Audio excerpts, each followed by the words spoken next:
Think about the last time you wanted to know something, anything at all, and consider what you actually did. You almost certainly did not go to a library or ask an expert. You typed a few words into a box or said them aloud, and an answer appeared in an instant. That reflex, so automatic you barely notice it, now runs through a single company so completely that its name became the verb for the act itself. This is a series about the companies that run the world, and today it is Google, the company that made itself the front door to human knowledge. Google, now organized under a parent company called Alphabet, occupies a genuinely strange position in human life. For a very large share of the planet, it is the effective gateway to information, the place you go to find out almost anything. It answers billions of questions every single day, quietly shaping what people learn, believe, buy, and do. Few institutions in history have ever sat so squarely between ordinary people and the sum of human knowledge. The company began in 1998 with a genuinely brilliant idea about a hard problem. The early web was a chaotic mess, and finding anything useful in it was difficult. Two Stanford students devised a clever way to rank pages by how many other pages linked to them, treating links as a kind of vote.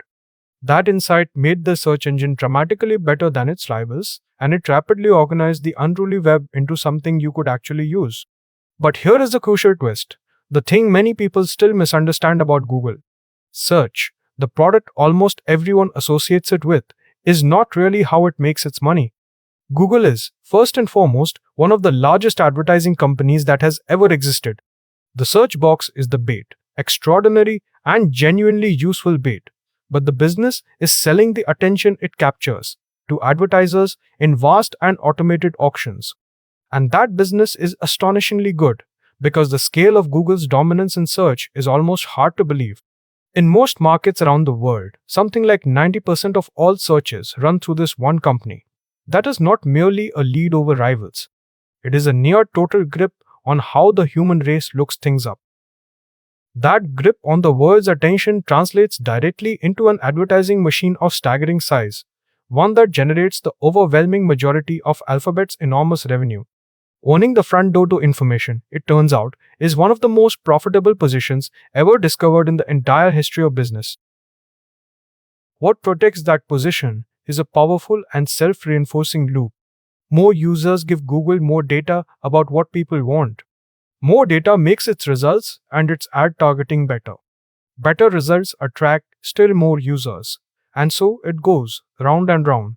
On top of that flywheel, it pays enormous sums to be the default search engine on phones and browsers, ensuring that for most people, the path of least resistance always leads back to Google.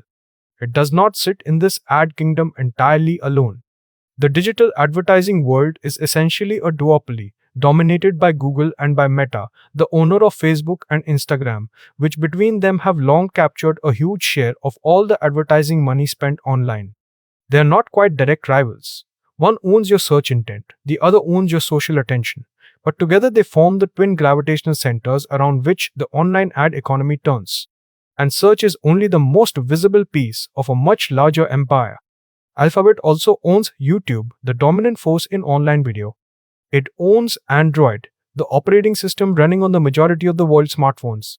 It owns Chrome, the most widely used web browser. And it owns Maps, which quietly organizes how much of the world navigates physical space. Any single one of those would be a formidable giant in its own right. Owned together under one roof, they form an interlocking web that reaches into an astonishing share of daily digital life, far beyond the humble search box where the whole story began. All of this points to a bargain most of us made without ever quite reading the terms. Google's core services are free to use, and magnificently so. But you are not really the customer. You are, in a very real sense, the product. Or rather, your attention and your data are.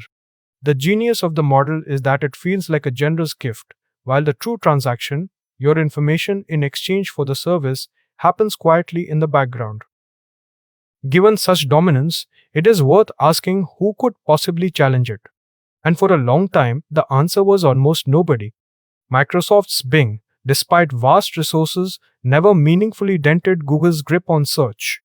Amazon quietly took over one crucial slice, becoming the place people search when they specifically want to buy a product. But head on, in general search, Google looked genuinely unassailable, protected by that self reinforcing flywheel.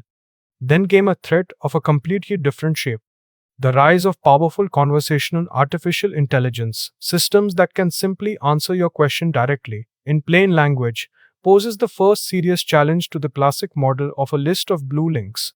If people begin to get their answers straight from an AI without ever clicking through to a website, it could quietly undermine the very foundation of Google's advertising empire.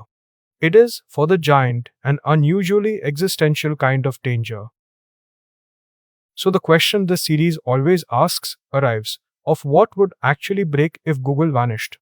And the honest answer is that, for a while, the world would feel genuinely lost. So much of how we find information, navigate, watch, and communicate now flows through its systems that their sudden absence would be disorienting on a global scale. Other tools exist, but the sheer convenience and comprehensiveness people rely on dozens of times a day would be very hard to replace overnight. Which brings us to the uncomfortable question, in an unusually profound form.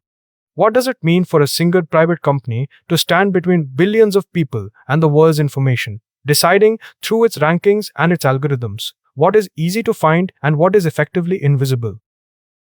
Google does not tell you what to think, but by shaping what you see first and what you never see at all, it holds a subtle power over collective attention that is difficult to fully comprehend, let alone check. To be fair, and it genuinely deserves saying, what Google built is one of the true marvels of the age.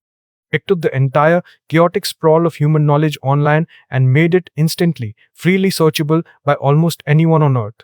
That is a genuinely democratizing achievement, one that has accelerated learning, research, and curiosity for billions of people. Much of its dominance was earned by simply being, for a very long time, dramatically the best tool for the job. And that is the deeper lesson of this particular giant. The most valuable territory in the information age turned out not to be any single piece of content, but the position of the intermediary, the one who stands at the crossroads and organizes the flow. Google understood, earlier than anyone, that whoever controls how the world finds things controls something close to the flow of knowledge itself. So the next time a question forms in your mind and your fingers move, almost without thought, toward that familiar search box, it is worth a brief moment of awareness. You are stepping through the front door that one company built and quietly maintains to the collected knowledge of your entire species. It is one of the most extraordinary conveniences ever created, and also one of the most concentrated points of influence in the modern world.